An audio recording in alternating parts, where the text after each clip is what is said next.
Hey guys, Drifter here. Today I've got some suggestions on how to fix Uplink. I think the core idea behind this game mode is fantastic and I have fun playing it, and I think it's probably a good thing to have in competitive, but it's got some flaws, like two serious flaws that have two simple fixes. The first of which is this easy mode pass. You just chunk the ball straight across the map even when you're not looking at people, and that's just way too easy. I think that's way too easy for competitive. In pubs it's not as bad, but for competitive that's kind of nuts. You don't even have to be in this. It doesn't go straight, it'll like home in on you, which is what's crazy about it.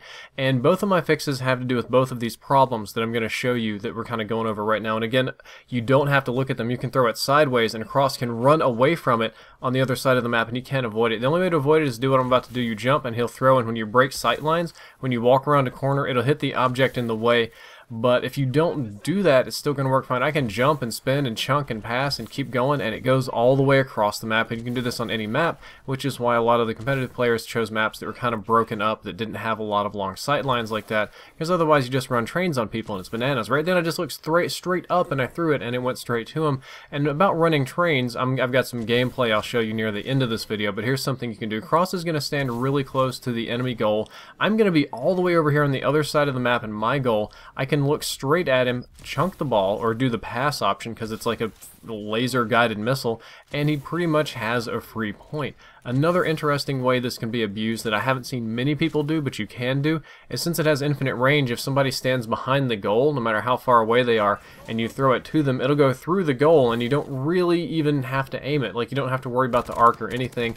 Lastly, not quite as bad but still bad, is that when you chunk the ball off the map, it just resets. I call ball, I know it's a satellite and we DDoS, but in my head it's ball. It's like soccer or football or something like that.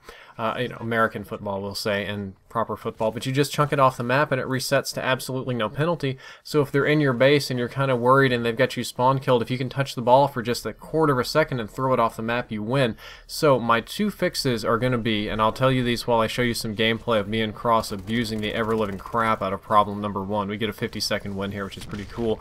My fix for problem number one is I think that we should disable the infinite pass range. I think the passing is way too easy to do.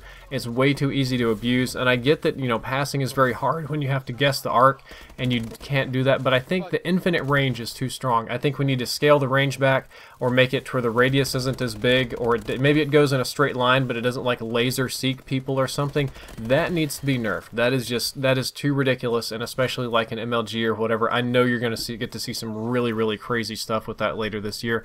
And well, we're doing the gameplay here, so I'll move on to the little S one a little bit. See, with the infinite pass range, I just pick it up, I'm going to throw it straight to Cross without aiming at him too well. As he goes across the map, it seeks him, and he just jumped into the goal, and it just went straight to him just the second he touched the goal, and we get 2 points, and it's just that easy. It's just way too easy. Fix number two is I feel that there should be a penalty for those that throw the satellite, I wanted to say ball again, off the map, because it's very easy to reset when you're clearly losing and the other team is stomping you and they've kind of earned that point. If you get lucky and fling it off the map, it just resets it, which is very annoying. I feel like it should have a death penalty and kill the player that throws it off the map. There are other people that say, you know, oh, you should get a negative point or a timeout or something.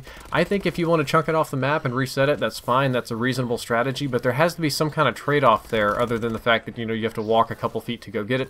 I think it should kill you when you throw it off the map for a penalty, kind of like Ricochet in hardcore shooting your teammates or whatever. If you want to reset it, you pay for your life, and that's entirely fine, and whoever throws it off the map, that player dies immediately. I think that would be a fair balance. I think that would make this game mode play a lot better. I think again, it's not as big of an issue in public matches at all because people don't do those kind of strategies, but in competitive it can get kind of nutty. That's all for this video. I hope you enjoyed it and learned something useful. If you did, don't forget to like, favorite, and subscribe. Drifter out.